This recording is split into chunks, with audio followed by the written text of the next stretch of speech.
Welcome back to the channel.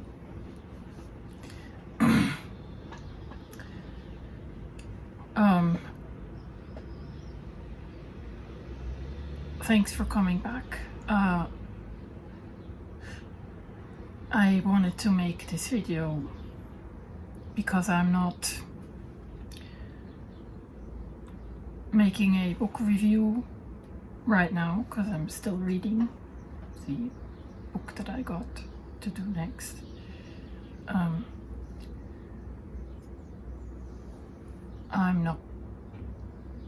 I don't feel up to speaking entirely freely today because I'm still struggling with an onset of mutism.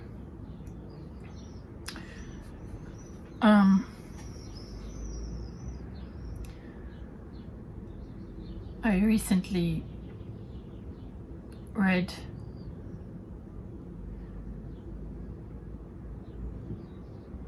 I guess you could call it a poem.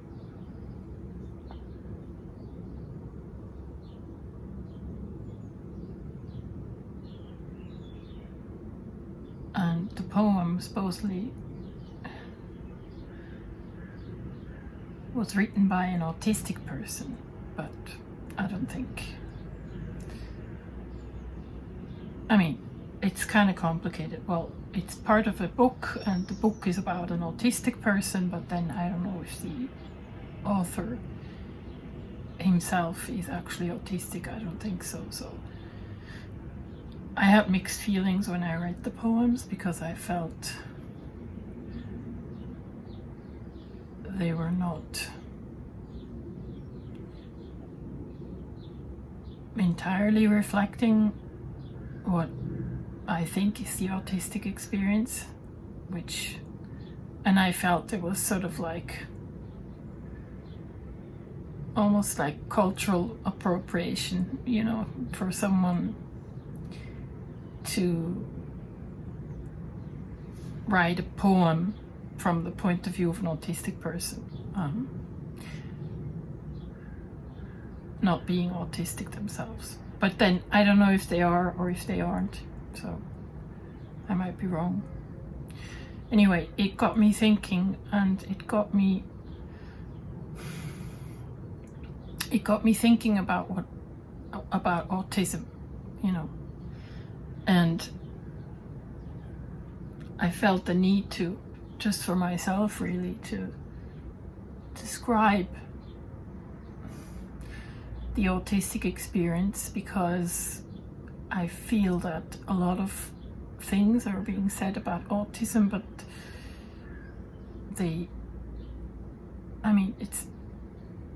I think a lot of neurotypical people speak about autism without themselves being autistic, and I feel that it's important that actually autistic people, give a personal account on what their experience is. So, with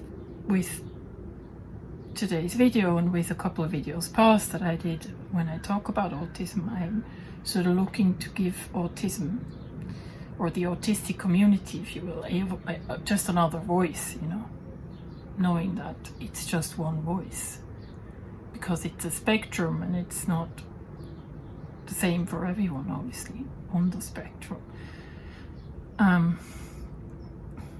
So what I'm going to do is I'm going to read a couple of poems that I wrote, and where it's necessary I'm going to comment on them. So the first one is about the nature of a muse, and the muse is, to an artist, it's almost like it's probably just a foil for the artist's projection. So the artist tends to need a subject onto which they can project things, you know. I think mostly this happens unconsciously.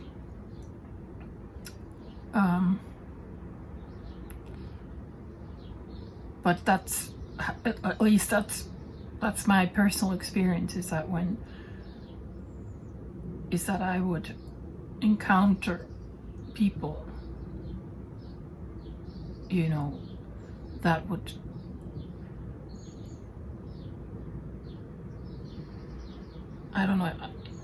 intrigue me at times, or trigger me, or do something that would, you know, call for a reaction, like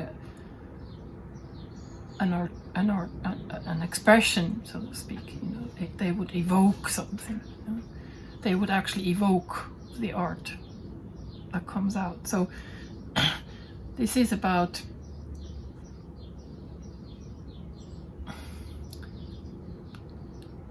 this poem is about how to treat a muse, or actually how to not treat a muse, but you'll see. Okay, let's go. To kill a muse. Pluck it, hold it, trap it under glass, exhibit it, watch it wither, as good as dead. So basically it says that a muse is to, by its nature, remain distant from, or untouchable, unattainable and untouchable and distant from the artist. Because if he attempts to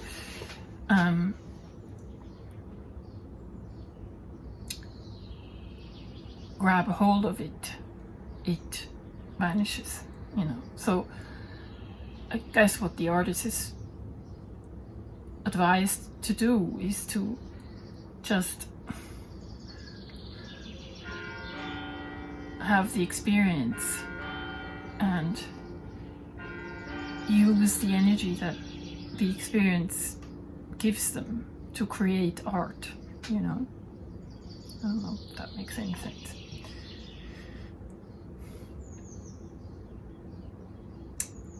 Second poem.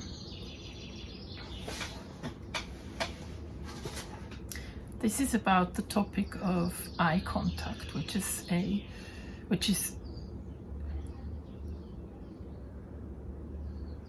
addressed often in the connection with autism.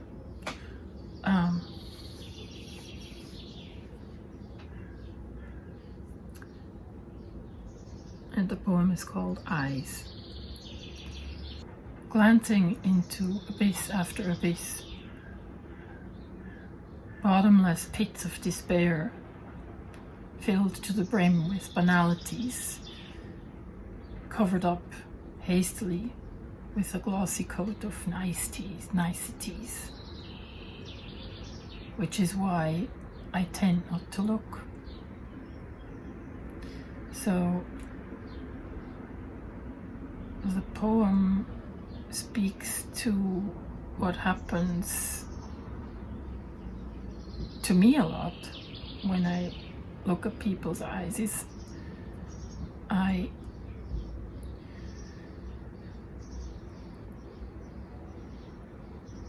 tend to see, or not, maybe not see. I can't even. Well, I might not be able to explain that so well, but it's like an immediate feeling of getting in touch with what the other person doesn't want you to see on the surface. You know, it's like you look into somebody's eyes and you feel that you can see it all. You know, you can, and first and foremost, what they don't want you to see. So you see their pain. You know, whatever painful experience they had throughout their life, you tend to see it, and you don't want to you don't want that energy to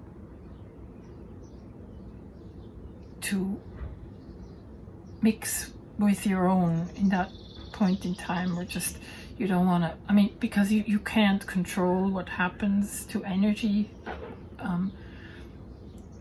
It just tends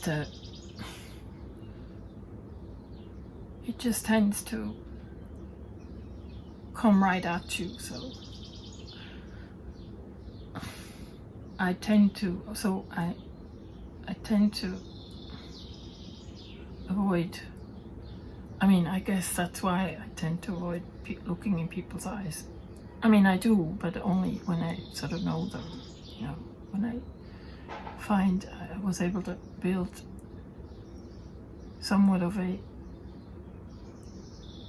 level of trust. I guess at that point I'm comfortable with looking at someone's eyes, but not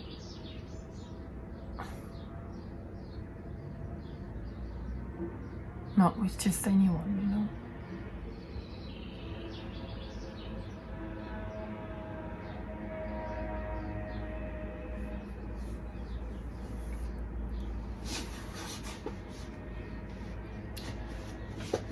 The next one is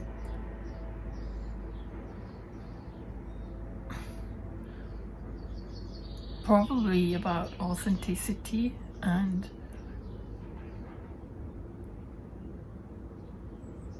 I think about the authenticity vis-a-vis emotion, and it's also about it's about Francis Bacon. I mean, it's an ode to Francis Bacon, so to speak, not the philosopher, but the painter. It's called True Colors. Francis saw them, the 7 deadly sins. With each stroke of his brush, he turned them into treasures, one after the other, for people to marvel at. Unattainable. Nothing to see here, they say.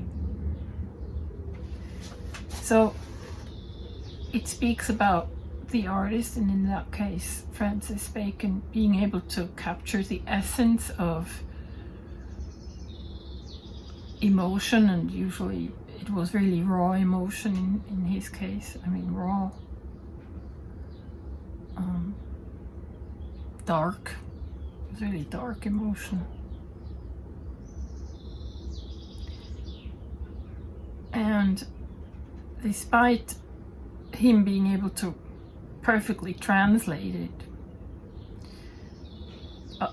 the majority of people looking at his paintings don't see it.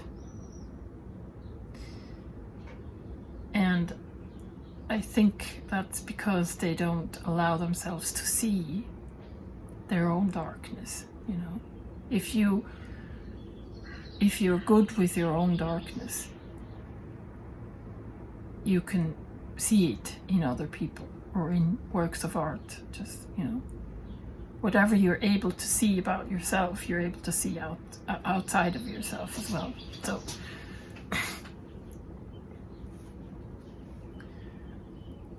I greatly admire Francis Bacon, and I just felt the need to write about him. The next one is about what I feel is intimacy. And to me, intimacy is not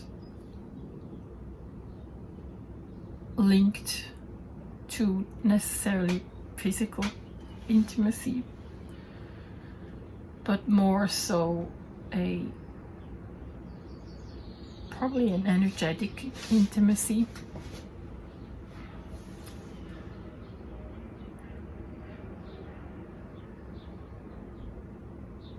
Which doesn't require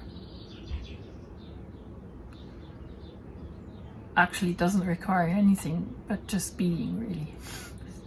So I'm going to read it to you. Hopefully it makes sense. Intimacy. The best conversations we had were those where not a word was spoken. I would scan the horizon. You'd look the other way. Says it all. Effortless.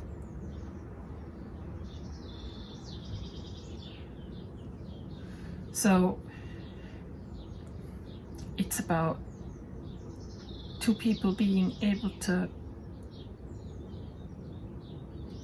converse on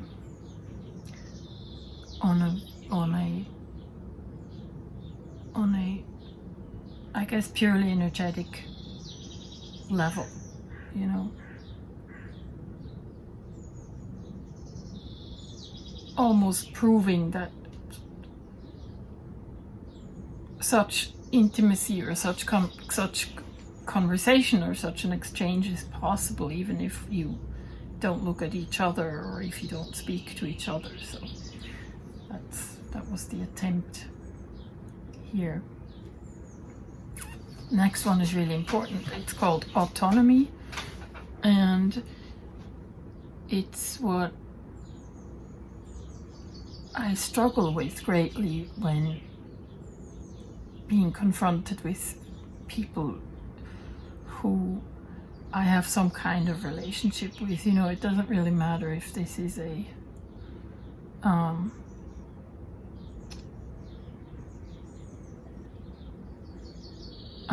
the context really doesn't matter. So it can be a workmate, it can be a family, it can be a friend, it can be a lover, you know. The feeling is the same, and it's a absolute need for autonomy, you know. And I think that harks back to the way you're not, as an autistic person, you're not able to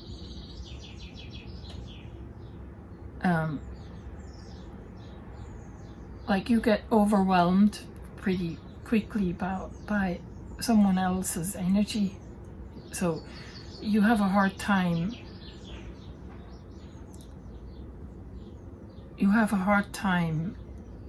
maintaining a sort of natural energetic boundary. I mean, it's work to maintain that boundary, right? So when you're with people, it seems to me, or when I'm with people, it seems to me, I have to work hard to sort of, I have to actually dispense energy to sort of uphold a boundary that is a healthy boundary, you know, that keeps their energy out of my field, so to speak. So,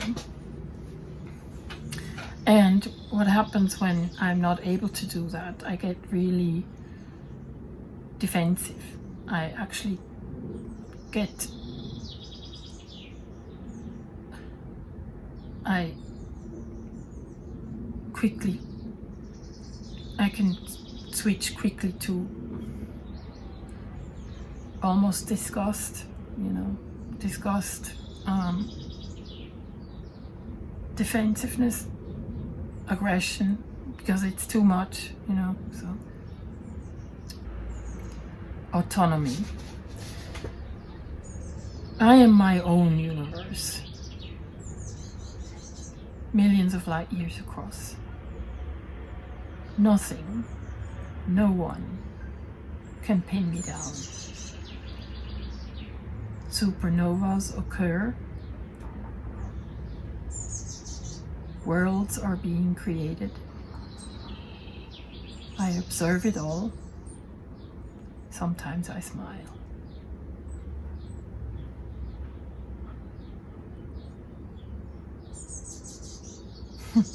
This next one is sort of funny because it speaks to two things. It speaks to, and again, I have to talk about my own experience. I can't speak for anyone else who has autism, but my own experience is that I tend not to be able to, it's not about it's not about not being in touch with your own emotions, but it's more about not being able to verbalize. You know, it's almost like, yeah, you do have emotion, and they are here, and they're actually quite stark usually. It's not like they're tempered, you know. It's a very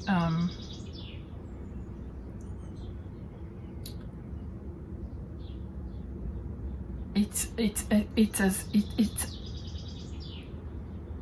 as with sensory impressions, these inner impressions or these inner feelings or emotions are as unfiltered as sensory impressions are. So you have a hard time tempering emotion, and that can be really exhaustive, you know.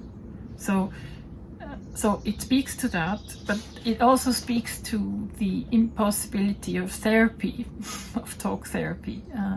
I mean, obviously I've spent, you know, half of my life in therapy basically, but so what usually happens is in the beginning when you meet therapists, or if they don't know you at all, you know, they at some point usually ask about your feelings, obviously, and you're having that much trouble verbalizing your feelings. It's also a question of not having enough time, you know. It's almost like you would need time to, first of all, figure out what the feelings are at any given point in time, and then you would need even more time to verbalize them, you know. So the poem is called Therapy. So how do you feel? I watched a question fall down a deep well, still falling. I'm waiting for it to hit solid ground. So is he. When it does, upon impact, I grab the answer, travel all the way back up that well, towards the light, only to find the hour is up.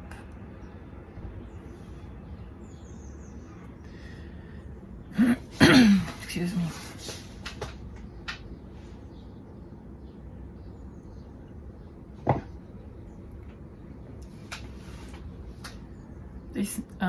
This next topic is about and not feeling really material and solid, but feeling elusive almost a lot of times, you know. And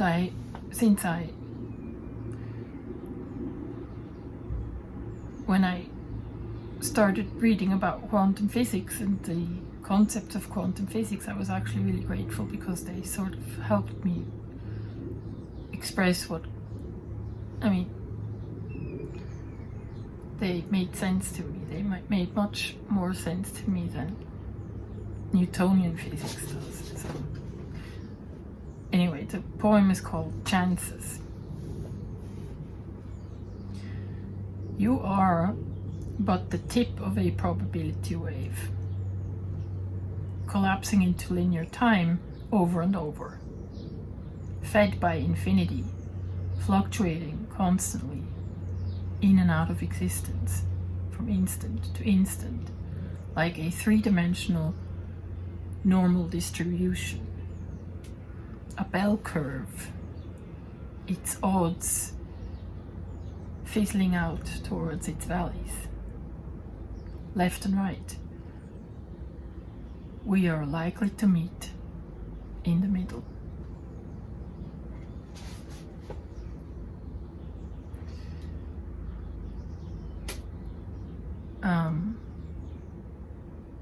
The next one is about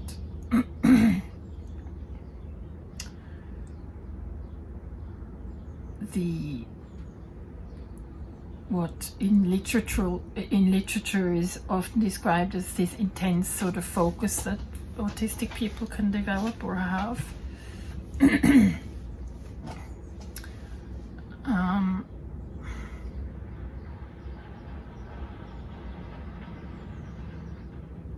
It's about the way they engage. So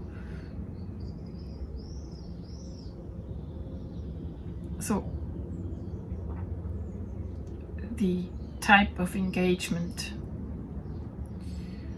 usually is, again, quite intensive, or it's felt quite intensively. So it's almost like when I do something, I do it totally. I do it with my whole being. You know, I can't engage in something half-heartedly. So the poem is called Immersion. Pouring yourself into a cause or a person, flowing into every crack, illuminating its entirety, discovering its essence, appreciating its fragility, marveling its strength, being surprised that it can exist.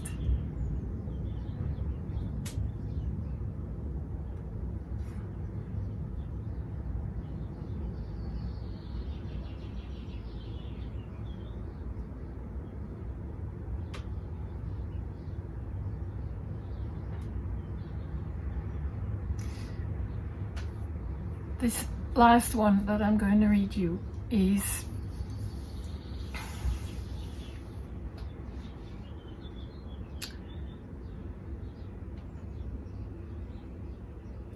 about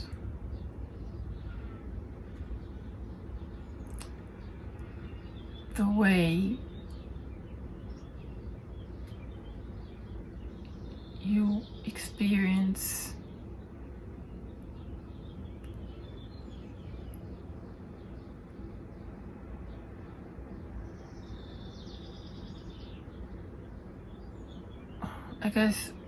I guess romantic love. I'm not sure if that's the right term. It harks back to the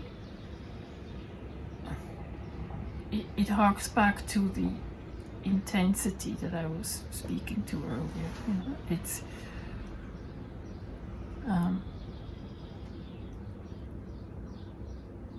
and I think lastly, it's about you're not having that sort of sense of an ego so much as an autistic person. So you tend to, when you allow yourself to really be in a relationship with someone, and that being obviously a romantic relationship, so you really, there comes a point where you allow yourself to be in a relationship with that person, and what happens then is almost that you merge sort of completely with their energy. It's almost like you cease to exist, you know. So in order to sort of make sense of that and to maybe frame it, to how do I say it? It's in order to give this meaning, you know, beyond it being what it is. I myself made the connection of this being a spiritual experience, because maybe that's probably the essence of a spiritual experience, is that ability to kind of lose yourself, but in a good way, you know. So the poem that therefore is called Ascension. Past the event horizon, on the journey through the void, crossed the chasm of time, tractor beams of devotion traversed star systems. Light bending around us, space-time stretched infinitely. Every instant a lifetime. Surrendering to the singularity, consumed by darkness, illuminated with love, everything in its rightful place.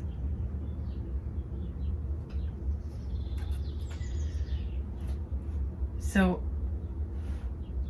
I hope you're not too weirded out by this rather unconventional greenhouse session. I would actually love to hear from fellow autistic people if they have similar experiences.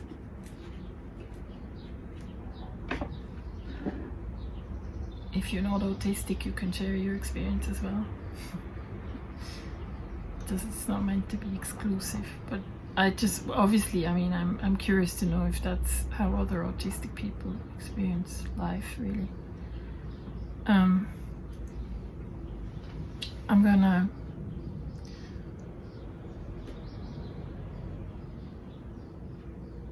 gonna read that book next and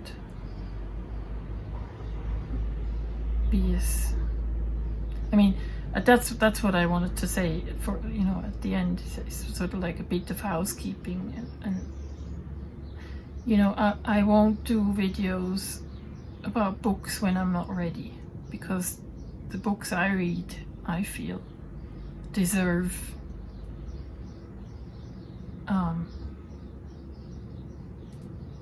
attending to. You know, they deserve attention and they deserve reflection.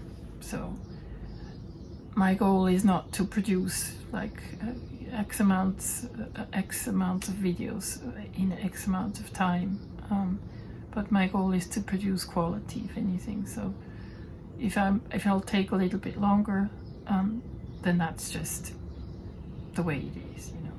I'm not going to be stressed.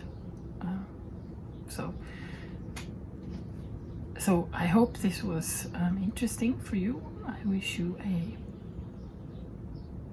good time, and I'll see you soon. Bye.